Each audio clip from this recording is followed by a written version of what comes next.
The question is that this House disagrees with the Lords in their Amendment 1B, and I call the Shadow Minister, Gareth Davis. Well, thank you very much, Madam Deputy Speaker. I rise on behalf of the official opposition in support of Lords Amendments 1B, 5B, 8B and 21B.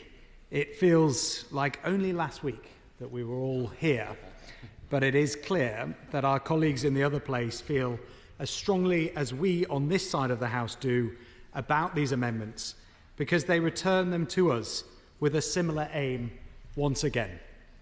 Lords Amendments 1B, 5B and 8B seek to address two of the most serious consequences of this bill that should concern and unite all of us. That a rise in secondary Class 1 national insurance could lead to a significant reduction in health and social care services, including our hospices, hitting the most vulnerable in our society, and represent a complete hammer blow to the future aspirations and very survival of small businesses throughout the country. We all know that the Chancellor has an addiction to creating fiscal black holes. First, she started with a fictional black hole discredited by the OBR, made up as an excuse for her manifesto-breaking tax rises. And this has led to more black holes. Only this time, they are very real because they are being felt out there in the real economy. This bill before us today will create black holes in the finances of hospices, GP practices, farms, fruit shops, butchers, bakeries, and businesses of all shapes and sizes, but especially the very smallest. Of course. Does he, like me, find it puzzling that on one hand the NHS will be exempt from these changes, and yet many of the services which are people depend upon for their health, dental services, the social care, etc., will be hit by these national insurance contributions, and therefore those services will be affected, and people will find that they don't experience the health care that they require? It's rare that questions come with a musical accompaniment, but it made for a great effect, I have to say. But his point is the right one, which is that whether it was intended or not intended, the rationale, one of the pieces of rationale for this bill is to protect, in their words, public services, to bolster public services, if I'm being generous. But the fact is that they're taxing public services that we all rely on, and he is absolutely right to emphasise that. Lords Amendments 1B and 5B seek to provide the power to exempt from both prongs of attack of the Chancellor's jobs tax. This includes care providers, NHS GP practices, NHS commissioned dentists, NHS commissioned pharmacies, and charitable providers of health and social care, such as hospices. And it's hospices specifically I want to speak more about today, because hospices in particular are there for what many will be the hardest moments of their lives. They provide vital physical and emotional support to individuals who are coming towards the final chapter of their lives and for their loved ones. In short, hospices are there to look after us at our most difficult time. So whether through funding, charitable donations, or through legislation, they deserve our utmost support to continue in this task. However, as I set out at committee stage, this disastrous jobs tax will cost hospices up to £30 million just next year alone. Hospice UK has repeatedly warned this government that the bill risks a reduction in hospice services, which will only lead to even greater pressure on NHS palliative care services. Madam Deputy Speaker, of the more than 200 hospices across our country, around 40 provide care for children. These are children who are living with terminal illness, many with all too limited time left in this world.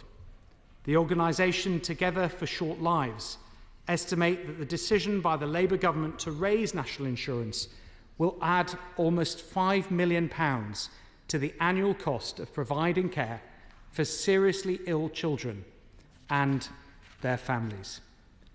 Let's be clear.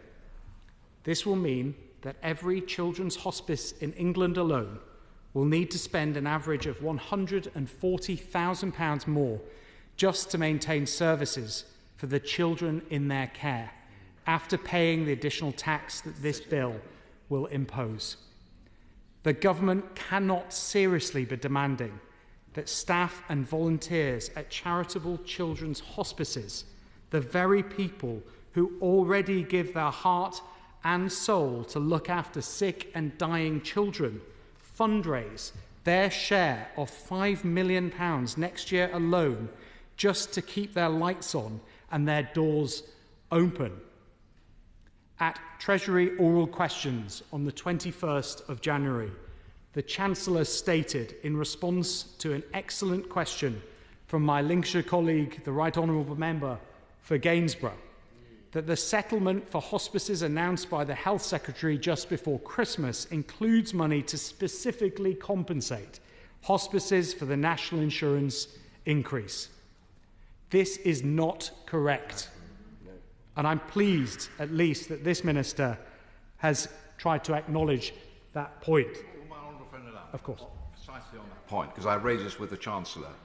When I visited St Barnabas Hospice in Lincoln, much loved place, giving excellent palliative care, they told me they're losing £300,000 a year. In all this debate on assisted dying, we're all agreed that we want more palliative care. I just cannot understand the logic of what the government is doing, and I make one last appeal to them to not load this extra cost on hospices. Well, my right honourable friend has raised this, I think, at every single opportunity he's been afforded, and he is right to stand up, not just for St Barnabas, but for all hospices. But that one in particular, I have to say, holds a particular place in the heart of people in Lincolnshire. I know as a Lincolnshire Member of Parliament, it's been around for 40 years, it employs 300 staff, and it treats more than 12,000 people across our county every single year. The fact that they're going to be hit with a multiple hundreds of thousands pounds cost for no reason, no good reason, is unacceptable. And I pay tribute to my right honourable friend, Father of the House, for raising this so consistently. I hope the government listens to him. The settlement announced does not compensate St Barnabas for the damage that they're doing, nor any hospice, not least because we know that much of this money cannot be spent on facing down the additional running costs that this tax hike will bring. Because the £100 million capital is capital funding set aside for buildings and equipment. Of course, while this funding is welcome, it will not fill the national insurance black hole the Chancellor has created for the hospice sector, and she should not suggest otherwise. So today, the government has a chance to exempt hospices and other key areas of our health and social care sector from this tax hike by accepting Lord's Amendments 1B and 5B.